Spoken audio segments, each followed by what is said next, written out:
The white light of a dozen camera flashes usually felt like a halo, but today they felt like a firing squad. I stood at the mahogany podium of the Grand Peninsula Ballroom, the Woman of the Year trophy cool against my palm, preparing to announce the global expansion of my tech empire. The air was thick with the scent of expensive perfume and the silent, hungry hum of the media. I was at the summit. I was untouchable.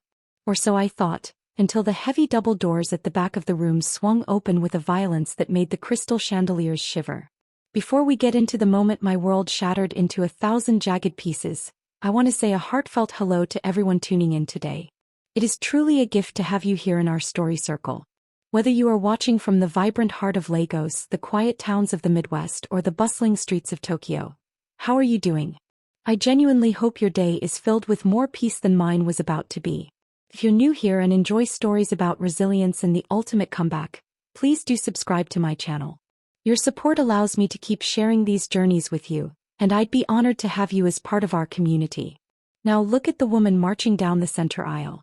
Sissy Spacek, dressed in a red bandage dress that screamed for attention, her eyes burning with a manic, triumphant light. She wasn't an invited guest.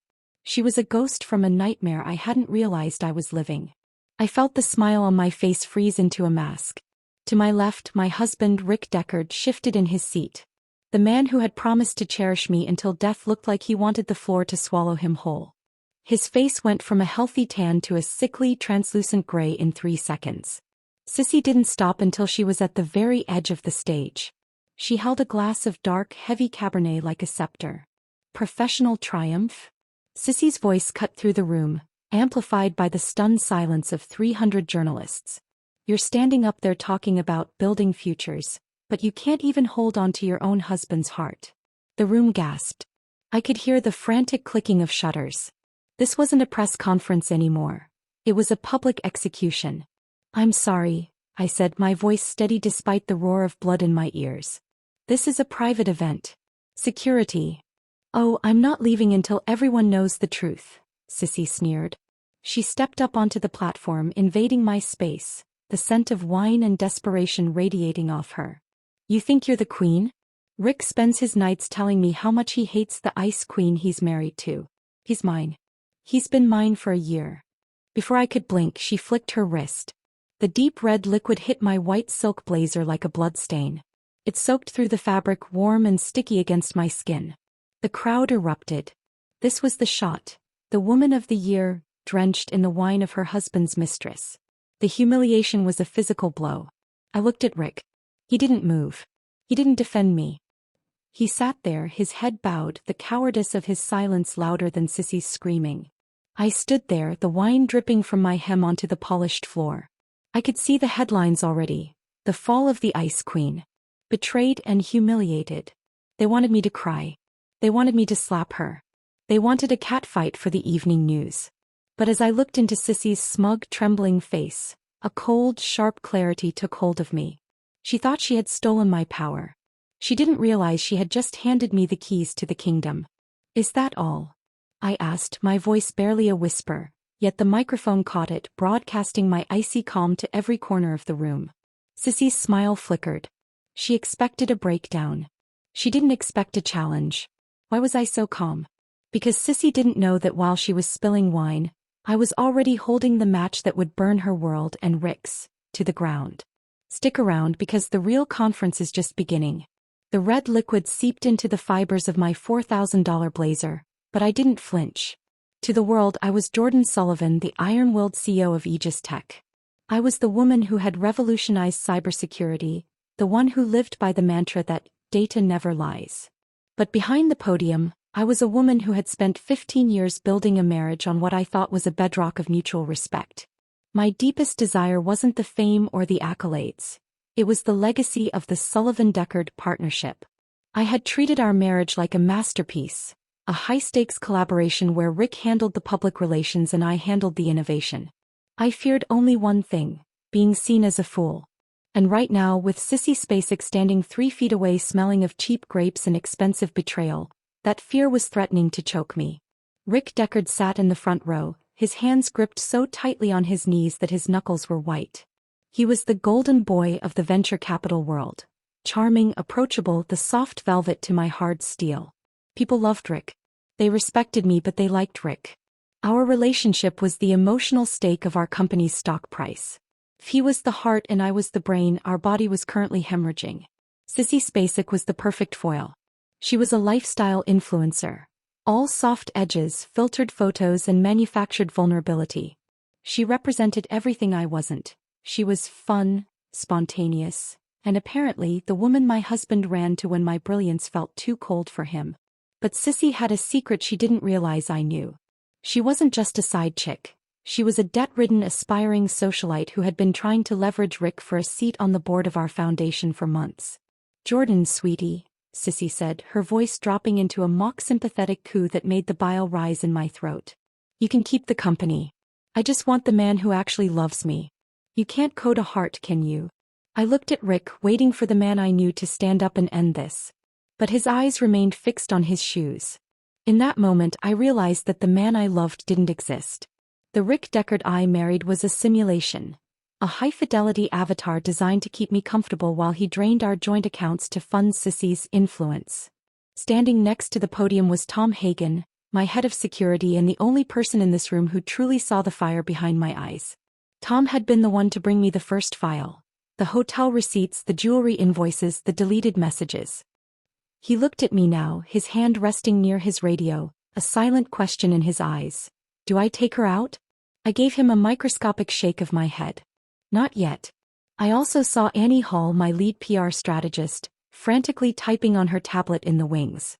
She looked horrified, her career flashing before her eyes. She saw a PR disaster. I saw a PR pivot. "You're right, Sissy," I said, finally moving. I reached for a linen napkin on the podium and began to dab at the wine, not with frantic shame, but with the methodical precision of a scientist cleaning a slide. "You can't code a heart. But you can certainly audit one." The intrigue in the room shifted. The journalists weren't just taking photos of the stain anymore. They were leaning in to hear the rhythm of my voice. I was showing them the vulnerability they craved, but I was dressing it in the armor of my intellect. Rick finally looked up, and for a split second I saw the hidden depth of his betrayal. It wasn't just an affair.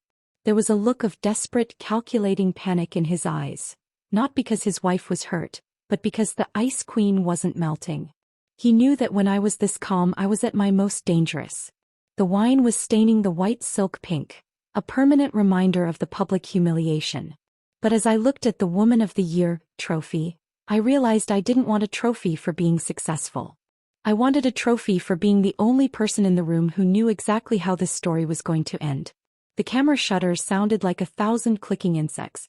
Sissy stood there, her chest heaving, waiting for me to scream, to crumble, or to have security drag her away so she could play the victim on her livestream. But the central challenge wasn't her. It was the man sitting 3 feet away. "Rick," I said, my voice echoing through the high-fidelity speakers. I didn't yell. I used the tone I used when I was closing a 9-figure deal. "Sissy seems to think you have something to say. Why don't you come up here and clarify our partnership for the press?" The decision was made. I was forcing his hand in front of the world. Rick froze. He looked at the exit, then at the rows of cameras, and finally he stood up. He walked toward the stage with the gait of a man heading toward a scaffold. As he stepped onto the platform, Sissy reached out and grabbed his hand, interlacing her fingers with his. "Tell her, Rick. Tell them all that you're leaving her. Tell them about the house in Maldives you promised me." Rick looked at me, his eyes pleading for a mercy I no longer possessed. "Jordan, please. Not like this. Let's go home and talk." "The home you bought with the company's R&D funds?" I asked, my voice dropping an octave. The first major plot twist hit the room like a physical shockwave. The reporters stopped whispering. Even the camera flashes seemed to hesitate. Rick's face went from pale to a haunting shade of green. "I don't know what you're talking about," Rick stammered, trying to pull his hand away from Sissy, but she held on tight, her brow furrowed in confusion. "That's the mystery, isn't it?" I turned back to the microphone, addressing the room. Today was supposed to be about the expansion of Aegis Tech. But since my husband's associate has brought our personal life into the light, I think it's only fair to share the full picture. I tapped a command on the tablet built into the podium. Behind me, the massive digital screen, which had been displaying the Aegis Tech logo, flickered. Instead of a corporate presentation, a spreadsheet appeared. It was a forensic audit highlighted in neon red. "You see, sissy," I said, looking her dead in the eye, "Rick didn't buy you that jewelry or that villa with his heart. He bought them with embezzled capital from our joint retirement accounts and the employee pension fund he's been managing for the last 18 months. The room erupted. Sissy's grip on Rick's hand loosened as if he had turned into a live wire. The romantic interest was now a liability. Rick looked at the screen. The dates, the amounts, the digital signatures, and I saw the moment his soul left his body. He hadn't just betrayed a wife, he had committed a federal crime to fund a fantasy.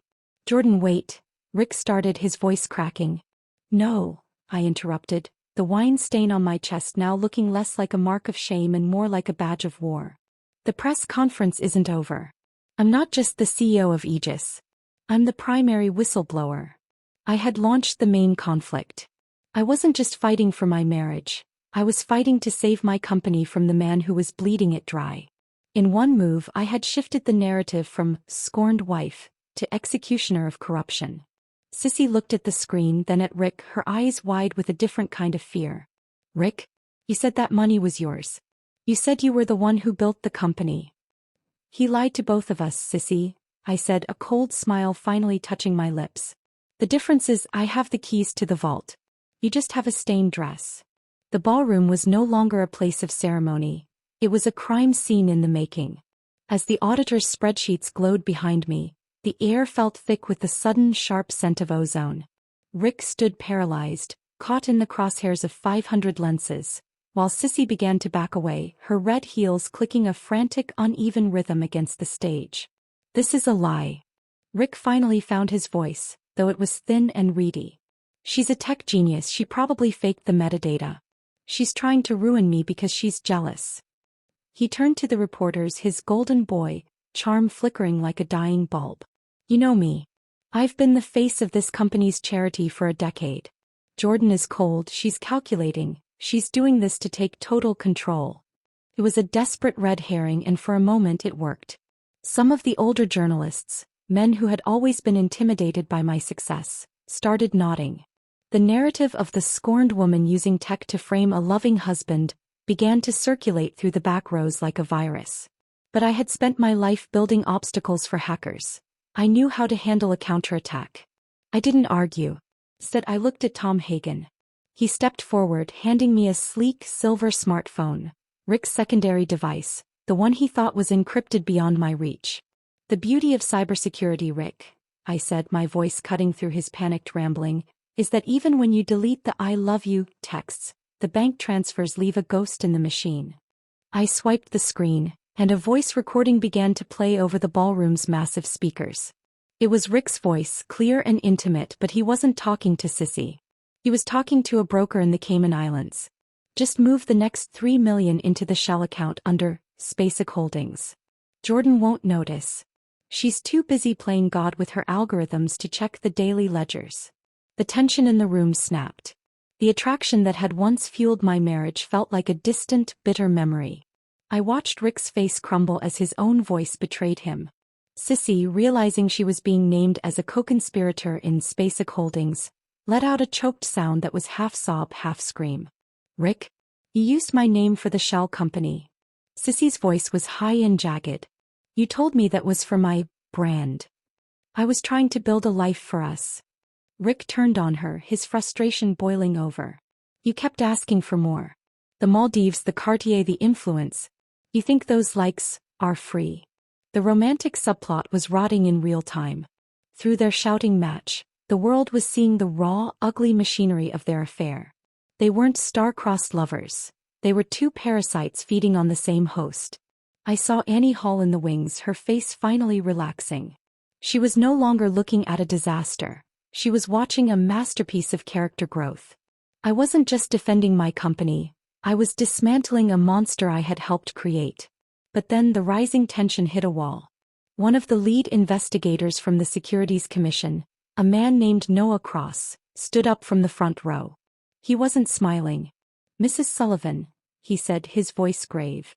"If these funds were moved from the pension accounts and you are the CEO, by law you are responsible for the oversight.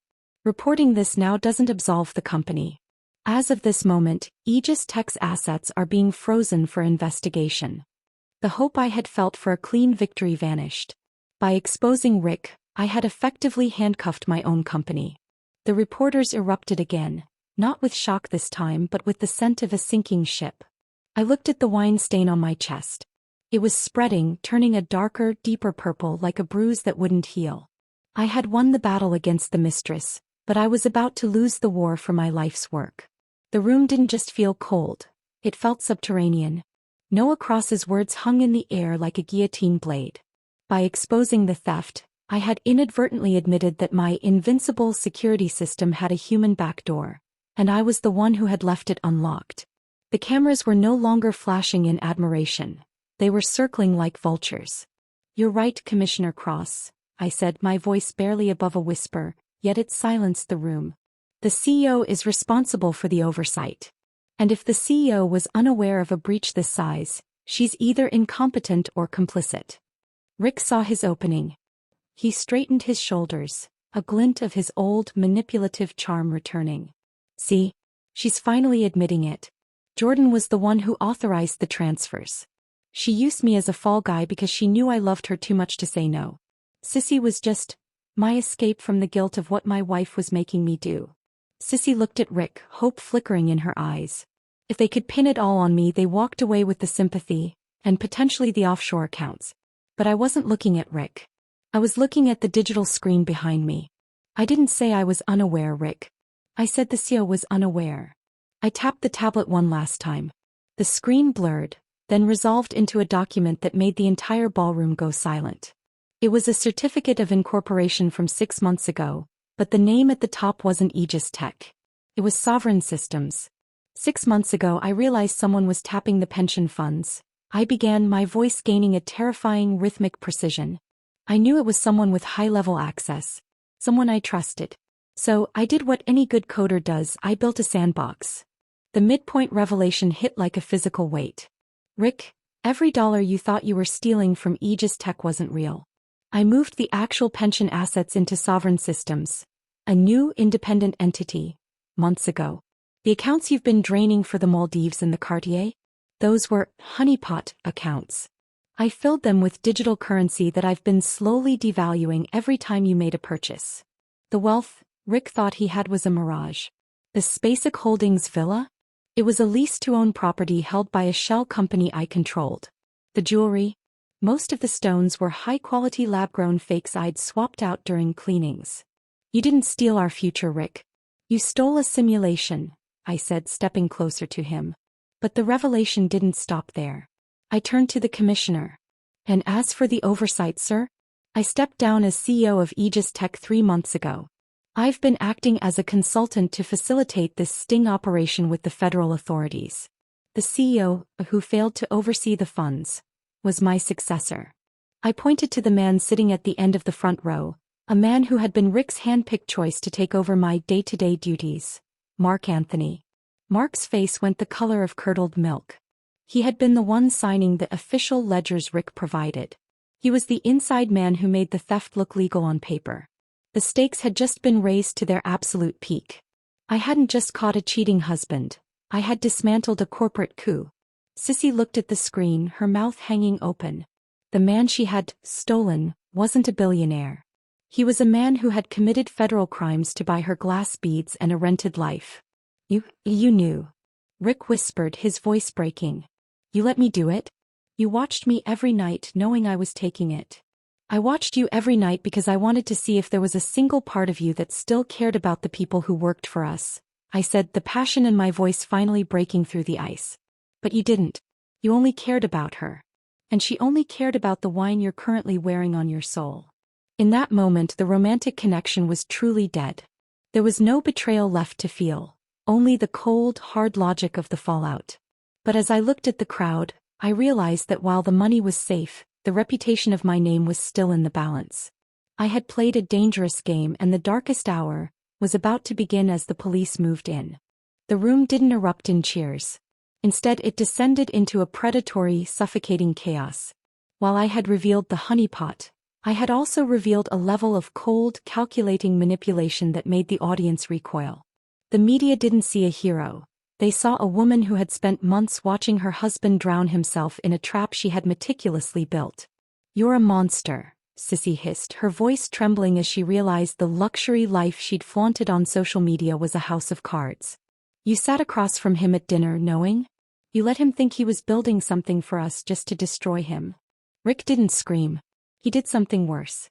He fell to his knees on the stage, right in the center of the wine-stained carpet. He looked up at me, eyes hollowed out by a despair so profound it felt like a physical weight.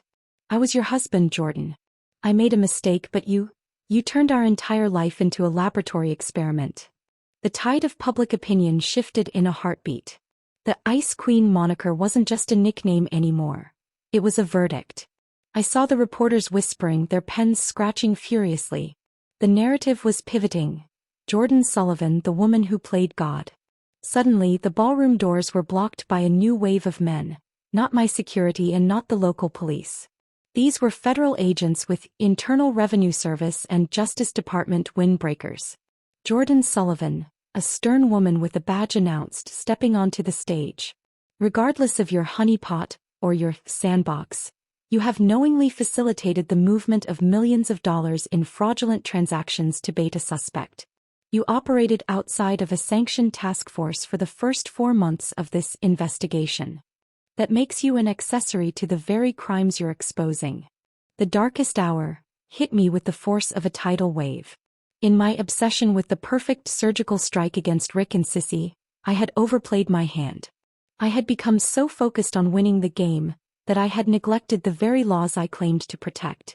"I have the documentation of the handoff to the feds," I said, but my voice felt small against the sudden, overwhelming roar of the crowd. "The handoff was late, Mrs. Sullivan," the agent replied. "Until then, you were just a CEO moving money into a private entity you controlled. That's called embezzlement, no matter what you intended to do with it later." Rick let out a jagged, hysterical laugh from the floor. "She's going down with me. After all that work, she's finally joining me in the dirt." Security moved to escort me off the stage. The cameras followed every step, capturing the moment the woman of the year was led away in her wine-stained blazer. Sissy was being detained too, screaming about her brand and her rights, but her voice was drowned out by the flashing lights. I looked for Tom Hagen, for Annie Hall, for anyone who could offer a shred of hope. But they were being pushed back by the federal wall. For the first time in my life, I had no data to save me. I had no code to rewrite. I was a woman who had lost her husband, her company, and now her freedom. As the cold metal of handcuffs clicked around my wrists, hidden beneath the sleeves of my ruined blazer, I felt the ultimate separation. I was alone in a room full of people who wanted to see me fail. The Ice Queen was finally freezing to death in her own kingdom. The situation appeared utterly hopeless. My calculated move hadn't just exposed hidden truths. It had exposed me to a world that didn't care about my reasons, only my results.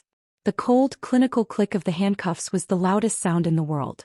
Rick's laughter was a jagged edge, cutting through my remaining dignity. But as the federal agents began to lead me toward the side exit, a voice boomed from the back of the ballroom. A voice that didn't belong to a reporter or a disgruntled investor. "Wait. You're arresting the wrong architect."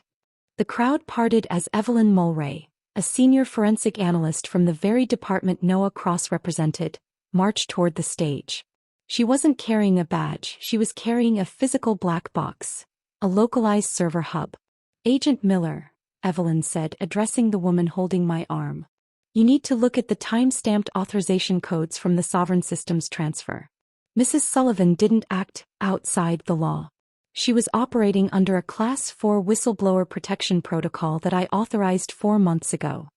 The turning point didn't just spark hope, it set the room on fire. "I was embedded as an anonymous consultant," Evelyn continued, her eyes locking onto mine with a steady, reassuring strength. "Jordan Sullivan didn't just move money. She created a digital paper trail that led us directly to a much larger network of corporate laundering, a network that Rick Deckard and Mark Anthony were just the foot soldiers for." The realization hit the room like a thunderclap. I wasn't an accessory, I was the primary asset. Rick's laughter died in his throat, replaced by a choking sound of pure terror.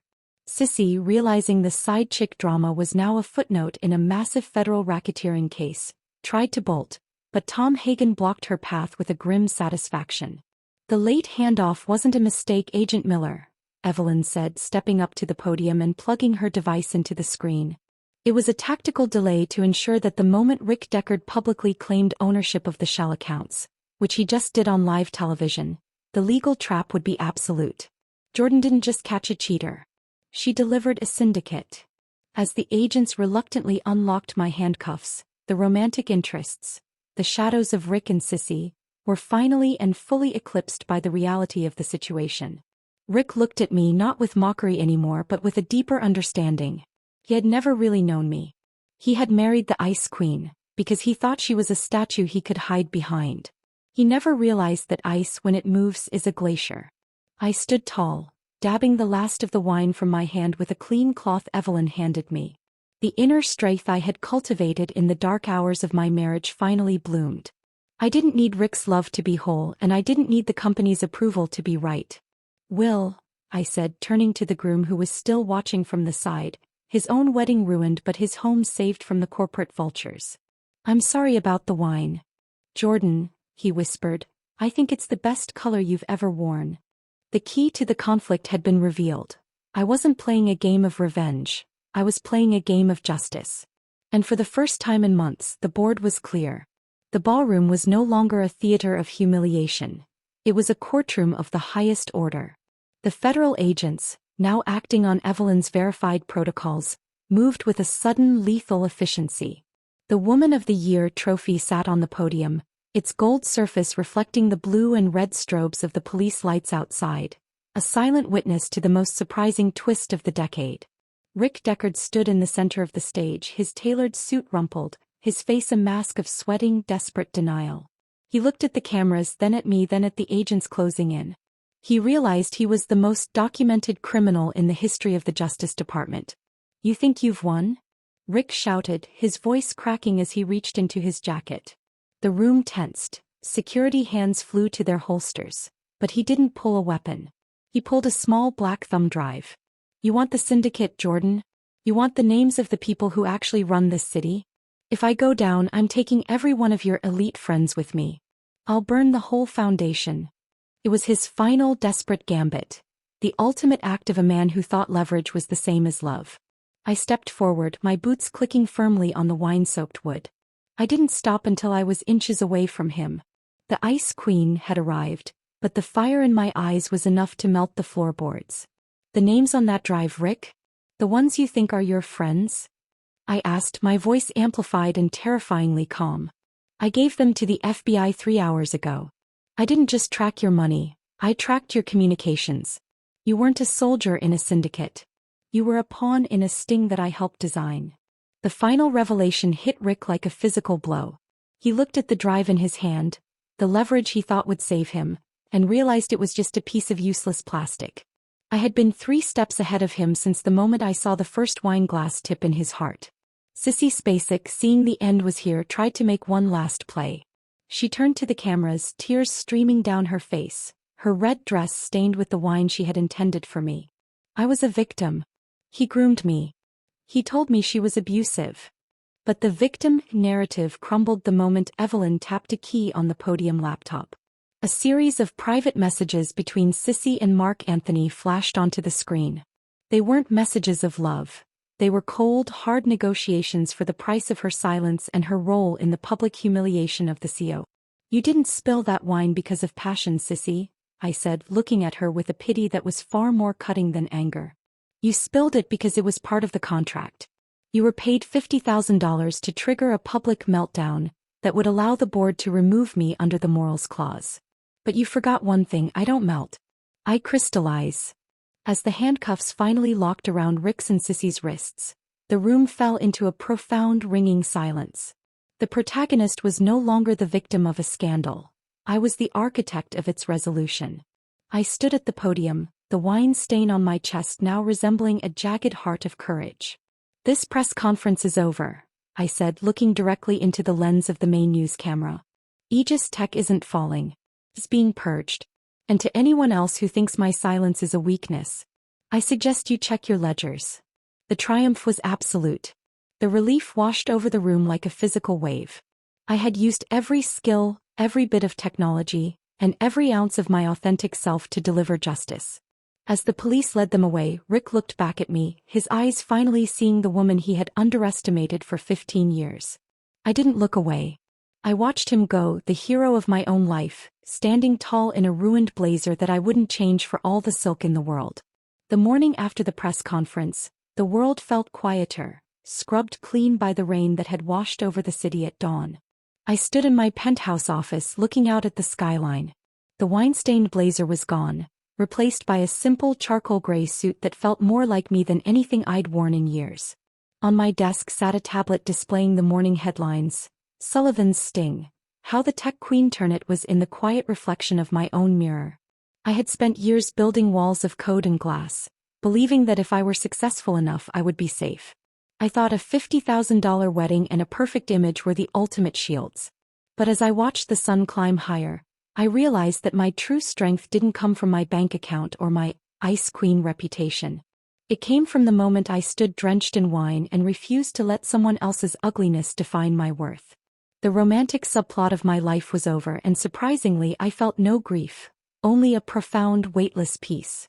Rick hadn't just been a husband. He had been a project I'd finally completed. By letting him go, I hadn't lost anything. I had cleared the space for a life that was finally authentic.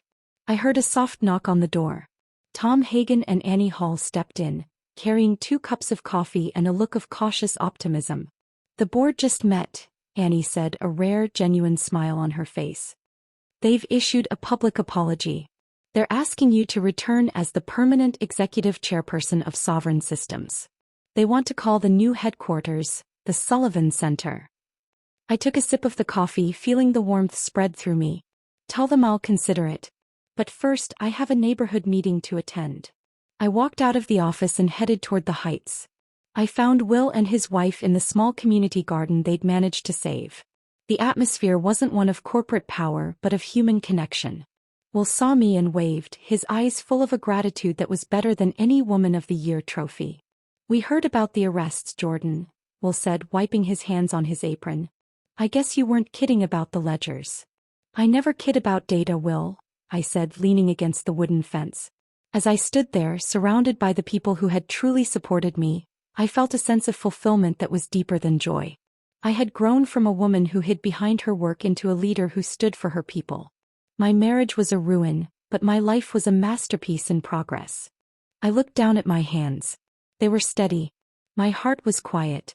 I had faced the ultimate humiliation and turned it into the ultimate victory. I wasn't just a survivor. I was the one holding the control. Thank you all for staying with me through this whirlwind of betrayal and redemption. If you've ever felt like someone was trying to stain your reputation, I hope Jordan's story reminded you that the only person who can truly define you is you. Please share your thoughts in the comments.